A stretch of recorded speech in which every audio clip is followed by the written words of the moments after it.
ರೈತ ಹುತಾತ್ಮ ದಿನಾಚರಣೆ ಅಂಗವಾಗಿ ಕರ್ನಾಟಕ ರಾಜ್ಯ ರೈತ ಸಂಘ ಹಾಗೂ ಹಸಿರು ಸೇನೆ ವತಿಯಿಂದ ಕಾರ್ಯಕರ್ತರು ಚಿಕ್ಕಮಗಳೂರು ನಗರದ ಬೋಳರಾಮೇಶ್ವರ ದೇವಾಲಯದಿಂದ ಐಜಿ ರಸ್ತೆ ಮಾರ್ಗವಾಗಿ ಹನುಮಂತಪ್ಪ ವೃತ್ತ ತಲುಪಿ ಅಲ್ಲಿಂದ ಎಂಜಿ ರಸ್ತೆ ಮಾರ್ಗವಾಗಿ ಆಜಾದ್ಪಾ ವೃತ್ತದವರೆಗೆ ಜಾಥಾ ನಡೆಸಿದರು.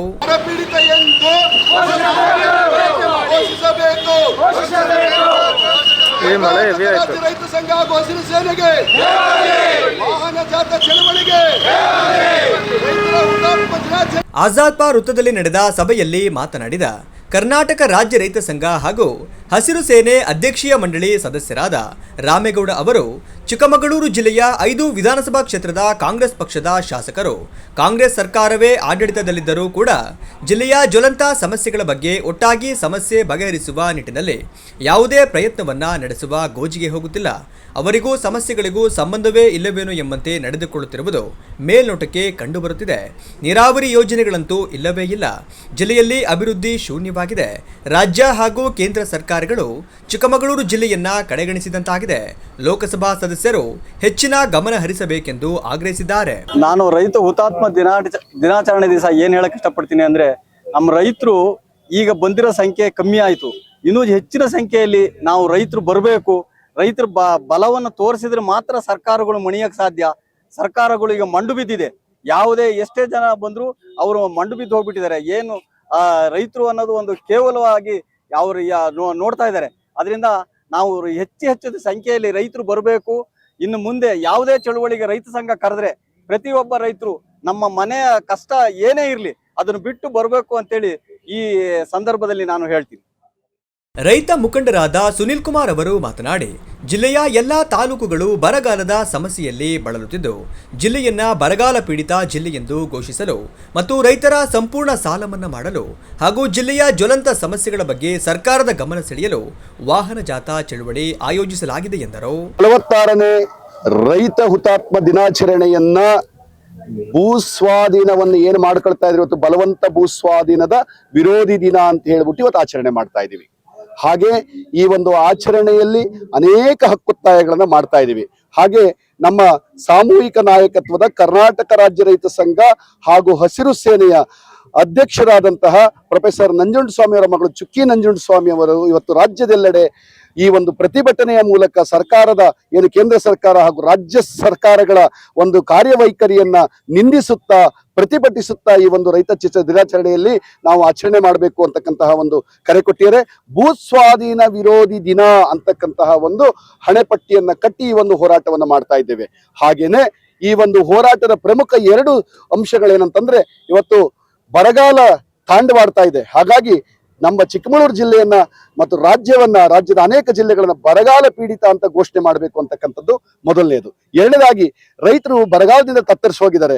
ಹಾಗಾಗಿ ಈ ಸಾಲಿನ ಬೆಳೆ ಸಾಲವನ್ನ ಸಂಪೂರ್ಣ ಮನ್ನಾ ಮಾಡಬೇಕು ಹಾಗೂ ಈ ವರ್ಷದ ಕೃಷಿ ಅಭಿವೃದ್ಧಿ ಸಾಲದ ಕಂತನ್ನ ಮುಂದೆ ಹಾಕಬೇಕು ಅಂತಕ್ಕಂತಹ 2 ಪ್ರಬಲವಾದ ಬೇಡಿಕೆಗಳನ್ನ ರೈತ ಸಮುದಾಯ ಇಟ್ಕೊಂಡು ಇವತ್ತು ರಾಜ್ಯದೆಲ್ಲೆಡೆ ಹೋರಾಟವನ್ನು ರೂಪಿಸಿದೆ. ಹಾಗಾಗಿ ಇಂಥ ಅನೇಕ ಚಿಕ್ಕಮಗಳೂರು ಜಿಲ್ಲೆಯಲ್ಲಿ ಇರ್ತಕ್ಕಂಥ ಕಂದಾಯ ಗ್ರಾಮಗಳು ಘೋಷಣೆ ಆಗಬೇಕು. ಇಂಥ ಅನೇಕ ಸವಾಲುಗಳನ್ನ ಇವತ್ತು ಪ್ರತಿಭಟನೆಗಳ ಮೂಲಕ ಜ್ವಲಂತ ಸಮಸ್ಯೆಗಳನ್ನ ಬಗೆಹರಿಸಬೇಕು ಅಂತಕ್ಕಂತಹ ಒಂದು ಪ್ರತಿಭಟನೆ ಮೂಲಕ ಇವತ್ತೇನು ರೈತ ದಿನಾಚರಣೆಯನ್ನು ಆಚರಣೆ ಮಾಡ್ತಾ ಇದ್ದೀವಿ. ಜಿಲ್ಲಾ ನಾಗರಿಕ ಮತ್ತು ರೈತ ಹೋರಾಟ ಸಮಿತಿ ಅಧ್ಯಕ್ಷರಾದ ವಿಜಯ್ ಕುಮಾರ್ ಅವರು ಮಾತನಾಡಿ, ರಾಜ್ಯ ಸರ್ಕಾರ ಬಲವಂತದ ಭೂ ಸ್ವಾಧೀನ ಪ್ರಕ್ರಿಯೆ ನಿಲ್ಲಿಸಬೇಕು. ಭೂ ಸುಧಾರಣೆ ಕಾಯ್ದೆಗೆ ತಂದಿರುವ ತಿದ್ದುಪಡಿಯನ್ನ ಕೈಬಿಡಬೇಕು. ದೇಶದೆಲ್ಲೆಡೆ ಬರ ನಿಶ್ಚಿತವಾಗಿರುವುದರಿಂದ SDRF ಮತ್ತು NDRF ನಿಧಿಯನ್ನ ತಕ್ಷಣ ಬಿಡುಗಡೆ ಮಾಡಬೇಕು ಎಂದು ಒತ್ತಾಯಿಸಿದ್ದಾರೆ. ರೈತ ಹುತಾತ್ಮ ದಿನಾಚರಣೆಯನ್ನ ಇಡೀ ರಾಜ್ಯದಾದ್ಯಂತ ಆಚರಣೆ ಮಾಡ್ತಾ ಇದ್ದೀವಿ.